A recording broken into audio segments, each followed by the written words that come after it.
Canopy canopy அப்படின்ற ஒரு dish பிரான்ஸில் 18th சென்ச்சுரியில் கண்டுபிடிச்சாங்க. ஸோ கேனபி அப்படின்ற பேர் காரணம் என்னன்னா, கேனபியோட ஃப்ரெஞ்ச் மீனிங் சோஃபா.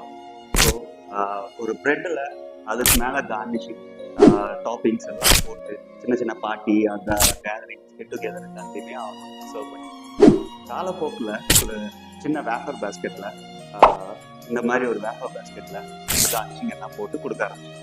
இந்த கேனபீஸை நாங்கள் நம்ம இந்தியன் ஃப்ளேவர்ஸை யூஸ் பண்ணி இந்தியன் சாட் எல்லாமே போட்டு மேலே சீஸ் ஓவர்லோட் பண்ணி நல்லா இவ்வளோ சீஸ் துருவி ஸோ நல்ல ஹெல்த்தியான ஒரு ஃபுட்டாக கார்ன், ஆனியன், அப்புறம் மேனேஜ், அப்புறம் சாட் எல்லாமே போட்டு நல்ல ஒரு ஃப்ளேவர்ஃபுல்லான ஒரு டிஷ்ஷாக நம்ம ஸ்நாக்ஸ் பாக்ஸ் திண்டுக்கல்ல நம்ம சர்வ் பண்ணியிருக்கோம். எல்லோரும் வாங்க டேஸ்ட் பண்ணி பாருங்கள், இதோட டேஸ்ட் எப்படி இருக்குன்னு சொல்லுங்கள். இதை மாதிரி ஸ்நாக்ஸ் அப்டேட் எல்லாம் தெரிஞ்சுக்கிறது நம்ம